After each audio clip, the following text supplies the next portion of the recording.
The lights of the grand stage glimmer across thousands of faces. The crowd is buzzing with excitement. Cameras sweep across the audience, and the judges settle into their seats. You can see Simon Cowell, curious as ever, watching the next act walk slowly onto the stage. A group of young men and women, maybe 15 in total, wearing matching white shirts and blue scarves. Their movements are graceful, careful, almost poetic. The audience notices something strange. They walk differently. They do not speak to the host. Instead, one of the members gently raises a small board that reads, "We are the Silent Souls Choir from Manila." The crowd murmurs. Simon tilts his head, intrigued. Sofia Vergara leans forward. Heidi Klum smiles kindly, while Howie Mandel watches closely, his hand on his chin. The host, with a soft smile, speaks into the mic. "You're the Silent Souls Choir from Manila. Are you ready?" The group nods. Not a single sound leaves their lips. The camera pans to the audience, and someone whispers, "They're deaf." Simon's eyebrows rise. The tension builds. How can a deaf choir perform on a global talent show where music is everything? What will they do? What will they show? Then, silence. The lights dim. A single spotlight shines on the center stage. The music begins, not for them to hear, but for us. For the audience. For the judges. But they don't rely on sound. They rely on rhythm, on memory, on feeling. The conductor, a young woman with gentle eyes, raises her hands. Every member of the choir watches her intently. Her hands move, not in time with beats they can hear, but in time with emotion they can feel. They begin to sign, not with words, but with gestures that seem to float like poetry. Their faces move with every rise and fall of the melody. Their eyes speak. Their hands dance. Their silence sings. The screen zooms in. A tear rolls down one girl's cheek as she signs the lyrics of a song the world knows well, "You Raise Me Up." But they are not singing it, they are living it. The entire stage feels alive. The audience begins to cry. You can feel it, the kind of silence that carries more power than any scream. Simon leans forward, completely captivated. His eyes are wet. Sophia covers her mouth in disbelief. Howie whispers, "Oh my God." The camera captures the emotion. 1,000 eyes watching, but no one dares to speak. The song ends with the choir members raising their hands slowly to the sky, palms open, tears streaming down their faces. They bow. The lights fade. For a moment, the world is completely still. Then, the audience rises. A standing ovation thunders through the hall. The applause is so loud, it shakes the walls, but they can't hear it. They only feel the vibration through the floor. They smile, knowing that for once, the world heard their silence. Simon stands. His lips tremble slightly as he looks at them. "I don't think I've ever seen anything like this," he says softly. "You've just reminded all of us what true music is. It's not about sound. It's about heart." Sophia is crying openly. "That was the most beautiful performance I've ever seen," she says, her voice breaking.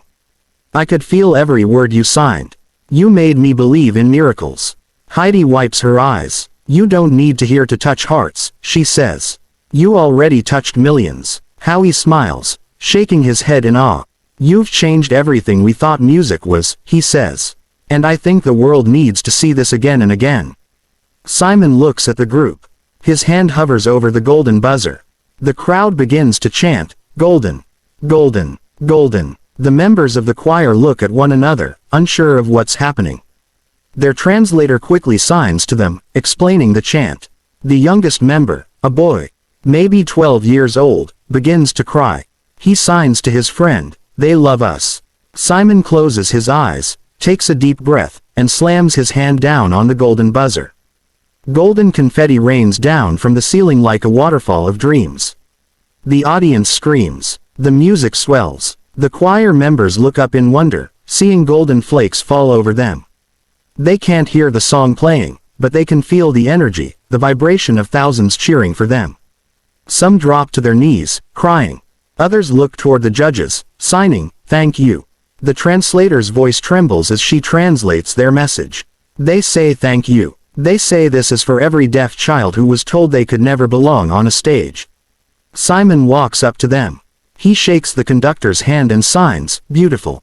The choir gasps. He learned that one word just for them. They sign back, "Thank you." The camera cuts to a montage, clips of their life in Manila. Children rehearsing in a small church, without instruments, feeling the rhythm through touch. Their teacher, a woman who lost her hearing at 10, teaching them how to feel the vibration of sound through their skin. They practice by placing their hands on a speaker, memorizing the timing of each note. They rehearse in rain, in heat, sometimes with no power, but they never stop. One of the members says through a sign interpreter, "We don't hear music, but we feel God in it. And that is enough." The screen fades back to the present, the golden confetti still falling. The crowd is still cheering. Simon has tears in his eyes. The host says softly, "Ladies and gentlemen, your golden buzzer act, the Silent Souls Choir from Manila." The audience roars again. The lights shimmer gold. The choir gathers in a circle, signing to each other, "We did it.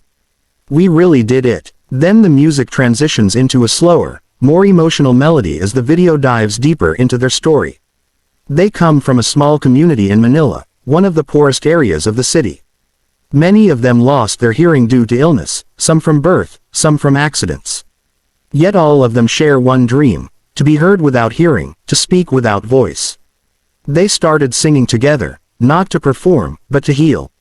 Their choir began in a small church where the sound of traffic drowned everything, but inside, their silence was sacred. One of the girls, Maria, 17 years old, lost her hearing after a severe fever when she was 8. She once loved to sing, but after losing her hearing, she stopped talking entirely. Her parents worried she would never smile again. Then one day, a teacher from a local school for the deaf invited her to join a signing choir. She said yes. The first time she performed, she felt the vibrations of the drum in her chest, and smiled. That smile never left her again. The choir's conductor, Liza, is 28. She was a professional musician before she lost her hearing in an accident. Instead of giving up, she learned sign language and began teaching deaf children how to express music visually. Her dream was simple: to show the world that music is not limited to sound. And today, on that stage, her dream came true. The video cuts to interviews, Simon saying softly, "I think what they've done is one of the most emotional things I've ever seen. You don't need to hear to create something magical. You just need to feel." The clip goes viral overnight. Social media explodes with love. Millions share the video, saying, "No sound. Just soul." The world can't stop watching. Celebrities, musicians, and deaf communities around the globe call it a historic moment. The choir becomes a global symbol of courage and inclusion.